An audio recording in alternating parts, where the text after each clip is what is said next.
It's been amazing ups and historic downs for some of us in the United Arab Emirates. So I'm here with these amazing people today, willing to share their experiences, their life's journey in the United Arab Emirates. We are willing to do this for you to inspire those of you watching us that there's light at the end of the tunnel. So like I normally do, I'll be asking them some random questions and they will be giving me their responses. So stay glued.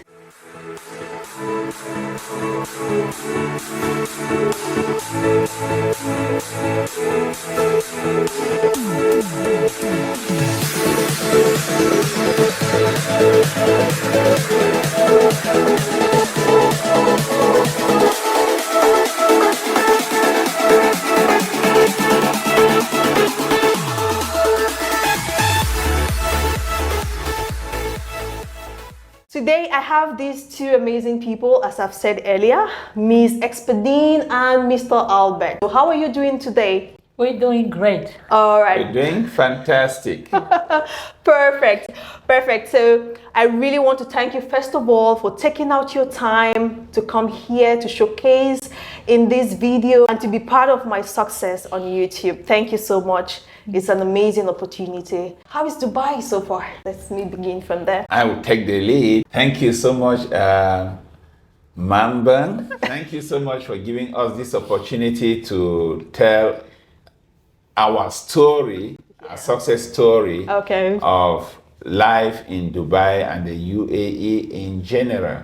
We are more than happy for this occasion and we look forward to giving you how we do and maybe our ideas may help you. Okay, perfect. Miss Expedine, how about you? Yeah, Dubai is good. Okay. It's tough, but we are tougher. All right. Yeah. Okay, so let's start with the questions because normally most of us are from West Africa. Dubai is definitely made up of lots and lots of nationals from different races and different countries. So I will start by asking, why did you leave your country? And I'll start with the lady. I left my country because of unemployment and hardship. So I had to travel here for a greener pasture. Oh, perfect. Mr. Albert, why did you leave your country? Wow, that's a fantastic question. Why people leave their countries for adventure? Basically, I left my country for better life for myself and for generations to come after me. All right, perfect. And I will just chip in as well. I left my country for greener pastures because I left the university and I was just hovering around trying to get a job to no avail. Then I just told myself it's high time I left and I came here actually.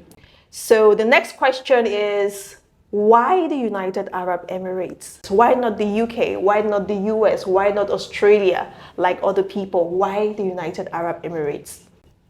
Yeah, for me, I had no money to travel to other countries. Okay. I wasn't financially fit enough to travel to UK, to USA for greener pasture. You know, back home, we value these countries a lot. Yeah, thinking we can only make it in Germany, Europe, or America. Okay. Your attitude was going there. Yes, but there was no money to travel. Because of what other people have been, those who have been there have been showing to you. Yeah, so I couldn't afford to go to these places. So there was no money. My grandma had a plot of land where she does farming for me to travel here. My uncle, my younger sister, they also chipped in something. Yeah, something for me to come in. So you're a community child, eh? Like, people will not just help like that. Yeah. They'll help you because you're a good child. Because if you go there, they saw your potentials. Yes. Actually. They saw potentials in you. Yeah. Okay, perfect. So Mr. Albert, what about you? As for me, you are good. I could have been to Germany since 2003 or to UK since 2005 or to America since 1997, but everything failed. I was poor. My dad could not afford it. So UAE just came to just mind. Popped up from nowhere. Just was never in my dream, you know. Never in my dream, but I thank God that my cousin, who works in Saudi, just like came to Dubai and asked me, yes, how can you come to Dubai? I said yes. But then I was still just hearing about Dubai. So he came here and just did the visa for me and sent. Okay. Yeah, and I just paid the flight as well. Okay. I just walked there and that was it. So okay. I didn't get any stress. Okay. I just said, okay, since opportunity has come to travel, at least this passport will not expire in my hand the second time. You should just travel. Just travel, man. Okay. Just go.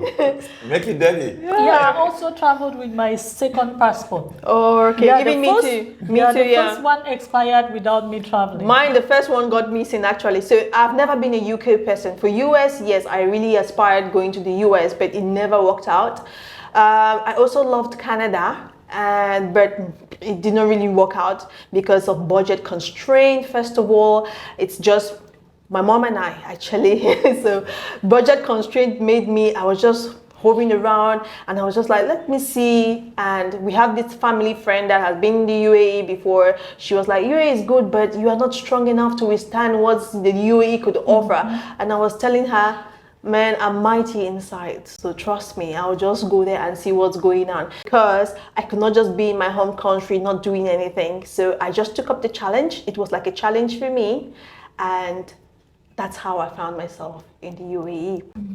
So on our next question, how did you find yourself in the UAE? Like from the visa, who made your visa, how did you purchase your flight, who had to receive you in DXB airport, because Dubai, the initials of Dubai International Airport is DXB. How did you find yourself in DXB? Who came to pick you up in DXB airport? Like, how's your first day in the UAE, or particularly in Dubai like? Let's start with you, Malcolm. Yeah, back home I was working in a travel agency. Oh, I never knew. While doing business as well. So okay. I met a lot of people who traveled here. Okay. So I contacted one of the people I knew, and the person did a 1 month visa for me. Okay. Yeah, 1 month visa for me. So I got my ticket from a friend that I knew. I wasn't working in a travel agency before traveling. Okay. I was into business. Okay. So I came to the UAE. Not through a family member, but through a friend. When I got to the airport, there was no one to pick me. So I waited there for almost 12 hours and nobody came. Nobody came? Yeah, even the fact that like, issued me the visa. Okay, you were expecting the person who issued you a visa to come and pick you up. Did you make the arrangements for that? Yes. The person did not come. I even called a few people I knew to come and pick me up, and they did not come. Nobody showed up. Yeah, with the excuse that they were busy at work. Okay. So I had to call this brother. He's called Brother Ndiko. He was living by then in Abaraha. Okay. So I called him that I'm at the airport and there's no one to pick me up. So he asked me to come by taxi, and I had just $10 because I arrived Dubai with just $10 that could not take me from the airport to where I was going to live. Why? So, can you explain why? Because some people don't even know that the taxi fare in the airport starts from, is it 20 dirhams or 20? No, 25. 25 then. Yeah, 25 dirham. Yeah. Now it's 30. Yep. Okay, it's gone up. Okay. So I told him the people who are around, they say $10 cannot take me to the location he sent. Okay. Because I don't know, I never knew any place in the UAE. Okay. So he asked me to take the taxi and come, that he will complete the amount, the fare. Yeah. Okay. So surprisingly, I found myself in Al-Baraha, the almighty Al-Baraha. All right, so Mr. Albert, what about you? That's great.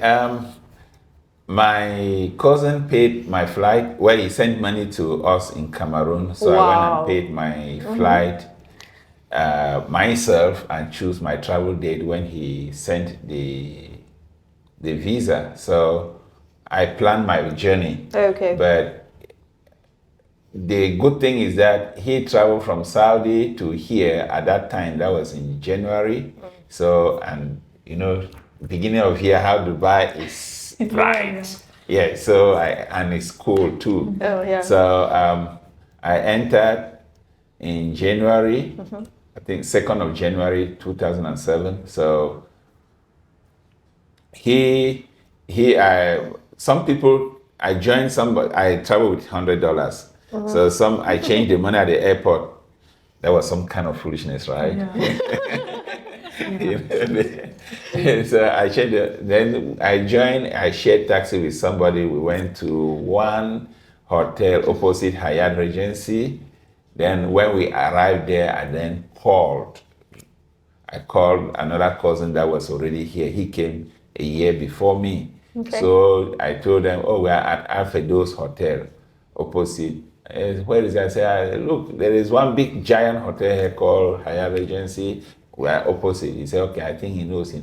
So they came and picked me up from there and then took me to Mataka Hamdan in our at least floor space. Yeah. At least Makata Hamdan was really okay. It was not that bad like Bahara. Yeah. Trust me, it was not that bad. Bahara. Okay, so that's how you found yourself here. Yes. Okay, for me, I had to contact a friend, not really a friend per se, like a classmate. We were in the same class and he was here before, like 2 years before me. And he was here with the wife, so I had to contact him. We've been in contact on Facebook because at that time WhatsApp was not available. So we were in contact on Facebook, and I had to send him money. He made my visa and he was like, oh, send me money for the flight. And I was like, no, why should I just send you money for my flight? I will be sending you money all the way to the UAE to get my flight. It doesn't really make sense. Where there is a travel agency where I'm presently at, so I had to go around, try to look for the flight. So at that time, the Rwanda Air just came up, and it was really very hot because the flight to my home country right up to UAE was super cheap. So I just had to go with Rwanda Air, and I came here and there was someone readily available to pick me up. So that's definitely how I found myself in the UAE. On our next question, sometimes some people are being lied to. So you can have an agent and what they'll tell you about accommodation is not what you would see when you come over. Like myself, right? They told me everything.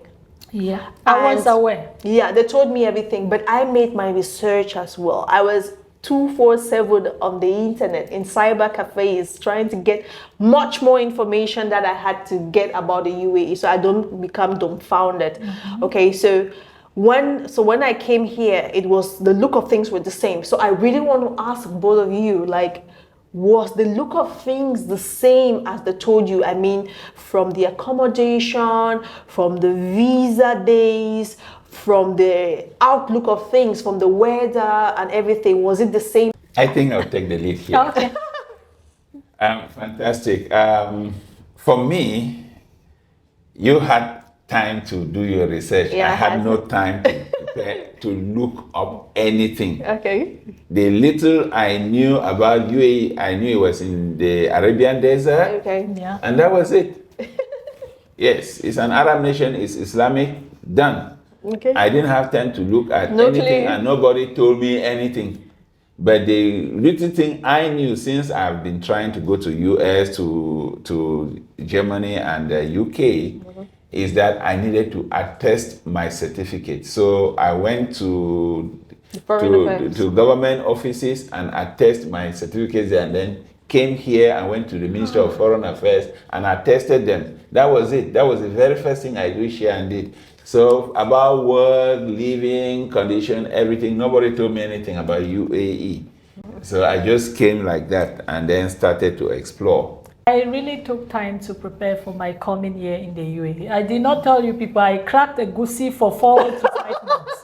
You always have stories. Yeah.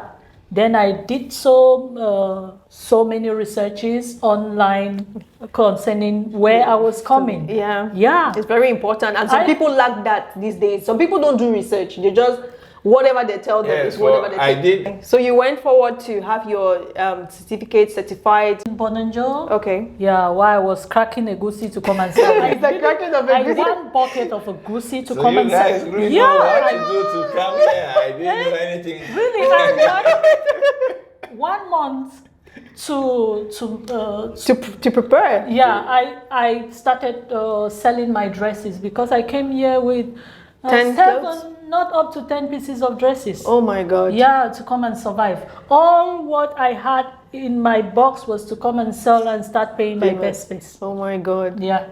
Okay. So was it the same like what you came in to meet? No, the one in Abaha, is it Abaraha or Abaraha? Abaraha. Yeah. So it wasn't the same. I was aware that I was going to stay in a room with people, but this one was quite different. I came into a room full of crocodiles and bed bugs. It was so dirty. It's like the room was abandoned for months. Nobody was living inside. So I lived in this place. I stayed there just for 24 hours, and the next day I had to look for a better place. Yeah. Too bad for you. That was a good welcome for you. Yeah, so what about that's the living condition. So what about the visa? Did they tell you actually that your visa was 1 month and you... Yeah, I was told. I paid 150,000 dirhams for the 1 month visa. Okay. By then, visas were very expensive. Okay. Yes. I paid 200. You mean 1,500 or 2,000? No. Or 150,000 in our currency. Okay. Okay. Okay. For me, I was lied about the visa. Yeah. Okay. My cousin paid for the visa, but they lied to him that it was a 60-day visa. Of which it was Meanwhile, just it was a 30 days. And you got into overstay. I got into. So what about the work? Like they told you had a job before, like some people are being told, oh, when you come, you already have a job, you start working. Was it the same with you? I was coming with that mindset of like ready to face what life will give me in the UAE. Okay. So I did not come with the spirit of dependency that this person will look for me a job. Back home, even through Dubizel, I started doing research how to get jobs in the UAE. Okay. So that's it. Maybe I will explain more as time goes on. Okay. On the next question, I will just be asking them to give us a vivid description of their experiences from day one in the United Arab Emirates, or particularly Dubai, till now. Like what you've been through, the living conditions, the job conditions, like the various jobs you've had employment with, everything. Just give us a synopsis. I don't want to use the word synopsis because it's summary, but just give us like a vivid explanation of your experiences in the UAE, so that someone watching us will know how to maneuver through life in Dubai. Can I start? Yeah, just start, man. Go ahead. As I told you before, when I arrived Dubai airport, there was no one to pick me. I had to sleep on the chair for like 12 many hours? Oh my God. Yeah, for someone. No one even came. So they had to send me, they asked me to take a taxi, and they sent the location to go to the place. And surprisingly, I found myself in Abaraha, a place that I don't like. So how didn't you just like the place? Have you heard about the place before coming? The activities that are taking place. Oh, okay. From the look of things, you just saw an environment, and this is how it's called, and you just like the activities that was going on in front of you. You just like, I don't like where I am. Within 24 hours, I had to leave. It was so fast. So when I came to this Abaraha, I was taken to a room, a bed space. It never really looked like a bed space. There were 2 beds, but not really well kept. Okay. It was so dirty. I've never seen much crocodiles and so many crocodiles and bed bugs in my life. You know, I've heard of bed bugs back home, but I've never seen one. It, so they had to tell me this one is a cockroach and this one is a bed bug. So I couldn't differentiate. Is it baby cockroach or baby bed bugs? Yeah. So without wasting time, I opened my boxes because I told you I came just with few pieces of dresses. And I start selling Maggi, my egusi that I took more than 4 months to crack, bunga. No money for my best peso. I had no money. I came just with $10. So I came prepared. So then that same day, while selling... How much did you make for the egusi? Yes, definitely. Yeah. How much did you make? How much did you make I made much money because I was selling for 10 dirham. Per cup? No, per. I had to put it in plastic. Okay, yeah, then I even came with red oil. My boxes were so heavy. Everything in that box was for money. Yeah. Okay, so that same day, while selling the bread extension, match, what we call match, one girl asked me if no, he did not ask. I know how to sell myself. I told them I don't only sell, I can braid as well. Okay, perfect. So that same day, I had somebody I was going to braid the next day. Then before the braiding, there was no food, so I had to go downstairs to like buy food. And you know, when you come in Dubai for the first time, you cannot differentiate who is Paki, Indian. So people were greeting me, "Hi, Africa, welcome." I'm like, you're just laughing. Yeah, you're seeing white man. You're just opening your... No, you don't know why they are greeting new customers, and they think every black woman that comes here is to sell the body. Then while doing the braid that day, I was... you cannot just see somebody and tell the person is prostitute. So they started advising me, the people I was braiding, if you came here for job, you will go back without anything. Or my sister, join this business. They can take 10 men a day. Okay, they can take 10 men a day. All right. And I was advised, if you want to prostitute in this area, you have to go out with the Pakistani. If you see black man, you run am because he go... That's what they say. I don't understand. That's what they told me. So I didn't like the environment. I was like, no, this is not me. I've been to Cameroon. Men of high caliber came to me, and I never wanted to have any, you understand? You don't want to sell yourself for money. For money. So it will not start here with whom? So I had to leave this place, from this place to the famous Villa 50 behind Etisalat. I know Villa 50. Yeah. Always without light. Light today, no light tomorrow. Yeah. Like that's Villa 50 for you. Yeah. So I've never lived there though. I knew of someone that used to live there, and every blessed... This place is very popular. Very, very popular. Yeah. Yeah. So while in Abaraha I was living, people was just trooping in and out. Yeah, so like this bouncer came and almost, I don't know, there is this boy, he's called Dodo. He's a younger brother. I saw him there. I think he was duped. Then he ended up in the same room. Then when he saw me, he said, "Sister, come and sleep behind me." I saw a brother in Dubai for the first time. He protected me, drove this guy out of the room, and we are still friends today. I tried contacting him, but I to share my joy today with you. But your number is not going through. Okay. His name is Dodo. That's how you call him, actually. Yeah, so he helped me. The next day, I had to move to Villa 50. Villa 50 Abu Hill.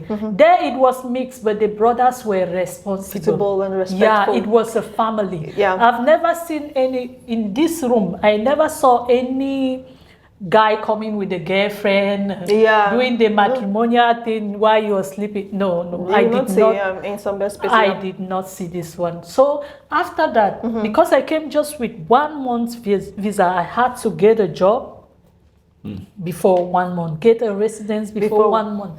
So I came without a laptop. So where I was living, people had laptops. So I will use their laptops when they are sleeping in the night, in between 11 and 1. I look for a job, then that's what I did. And after a few days, I was called for a job in Madinah Zayed, Abu Dhabi. But did you ever experience these open interviews? Because then open interview was a thing. Did you ever experience it? I hated it. Which year was that? Really? 2016, right? 2016. Okay. That was when Dubai was already much expanded in many ways. In many ways. Metro was already there. Right? Yeah. So for me, when I arrived in 2007, there was nothing. Yeah, there was Metro. Metro foundation was laid before my very eyes. We still, even the Union Metro station was just a bus stop. We used to call it Derat bus stop. I've seen Dubai evolve. Evolve, yeah. That's great. Okay, so I had to move to Medina Zayed, in Abu Dhabi. Yeah, it's like 2 hours drive away from Abu Dhabi city itself. Yes, that's true. So I went there for a salon job. I was ready for anything, you know. The start was very important for me. So I went there. We went like 5 of us. I was the only person that was returned because they saw a hardworking person. Not that I knew everything, you understand, but the person that was ready to give everything. So to give her best, let me put it this way. So I stayed there for 2 weeks. Yeah, the lady just opened the salon and things weren't moving well. So she approached me and I saw it myself. It's not like she was wicked. No, you know, you have to do the residence. She said, I will not keep you for long when business is not moving. So I remember she gave me 500 or 400 and something dirhams that I cherished so much. Yeah, because the truth is some people will not even pay you. Yes. Yeah, so she was a very nice person. Yes. Yeah. So from there I had to move back to Dubai. It was close to 1 month already. Then I had to come back. I had to come back or go for visa change. I never had money for visa change. So I went back. Killer here in Dubai. Visa change. Yeah. Tell me about it. I've been through it actually. Many so times. what is your experience with the visa change? So no, I came back. I had 500. Okay. Then I also met this. I had 500. So I had to write to my uncle. And I lied because if I say the truth and go back, I will not come back again. And there is nothing to do in Cameroon. So I told him, please, Uncle, can you send me some money? I got my residence already. They say I should come back and wait for the residence. So I want to buy something and bring home so I can sell while waiting. You know, you have to feed back home. Definitely. So he sent me the money. Was it? Yeah, that was 150,000. So I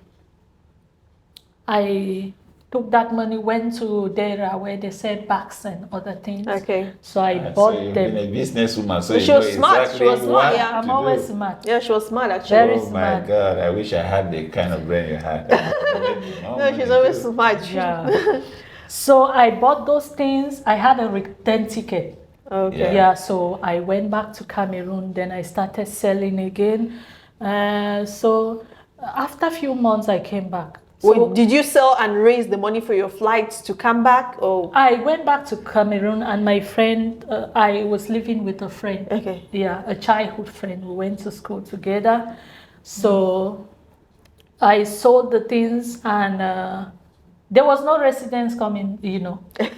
So I had to do another 3 months. Business, So I sold them, gather money. I did another 3. So you had your goods back in Cameroon. You sold for 2 months or 3 months. I sold for a few months. Yeah, I think 2 to 3 months. Then I got myself a 3 months visa to come back. Now I had no money for the time to go to my uncle. Oh my God. Yeah, I told him, Uncle, my residence. I even showed him, but he did not go through it because you know you could hardly tell which one is the residence or the visa. So. And if I told him the truth, he would say, you've gone through a lot. Yalla, there's nothing to do in Cameroon. So I went to him and asked him, I asked him to borrow me money that I was going to pay him back. He knows I'm a good child and I've done more than that. I have done more than, I did not disappoint them all. So he gave me some money and I got my air ticket back to UAE. Now I was a bit versed with the environment. Definitely. So I came back, and the problem now was best days because the people in Villa 50 had left already. There was no more best space. And that's one thing. It's a nomadic life when you've not yet had what you're looking for. When you've not yet had a good job. It's like a nomadic life, like from one space to the other. That's what happens. Especially when you're living in villas in Abu Dhabi. Minus even that, right? the subleasing, the sub people, the subleasing people. They are troublesome. Yeah, they don't really pay. Yeah. No lights under the summer. You cannot leave, so you have to move. Yeah. So I came back, then I saw some people that I knew from Cameroon. Then the bed space they had wasn't really good. They were, in fact, boxes in this place more than the first one. You're not safe in the whole room. You're not safe anywhere. You know, some bed bugs, they bite you only when you're sleeping. But this one, even when you're up, you're awake. You're sitting. Yeah. So I stayed there for a few days. Then luckily I came across Giselle. We have been sisters in Bonamusadi, Celestia Echoes, Bonamusadi. So they were living here already in the best bed space I have seen in Dubai. The best space. Yeah, we ladies only. Ladies only, so clean. No bunk beds. No bunk beds. We all had our beds. Yeah. So how many ladies actually? We were 4 or 5 of us. Giselle, Marilyn. 5.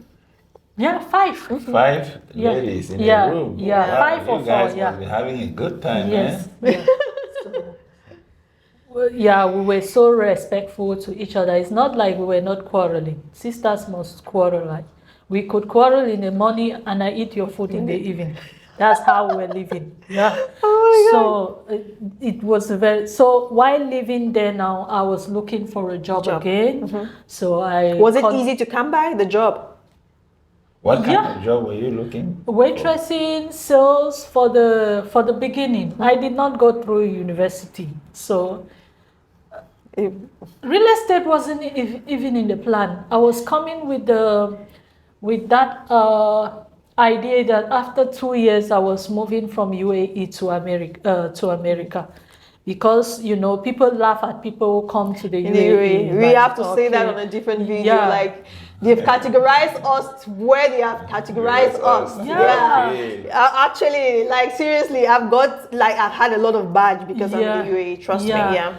People they have all kind of thoughts about people living in the UAE. Yes. Some will even mock you on Facebook, then go for Messenger, go beg money. Yeah. Did you get a job finally? Yes, I got a job as a waitress. Yes. Yeah, I finally got a job as a waitress.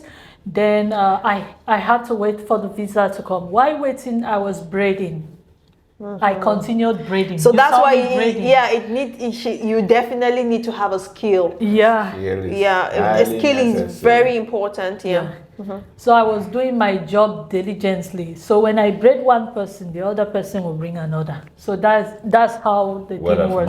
Yes. Wow. Other problem I faced was my residence visa. I was employed already. Everything did not come out on time. So I had to enter overstay.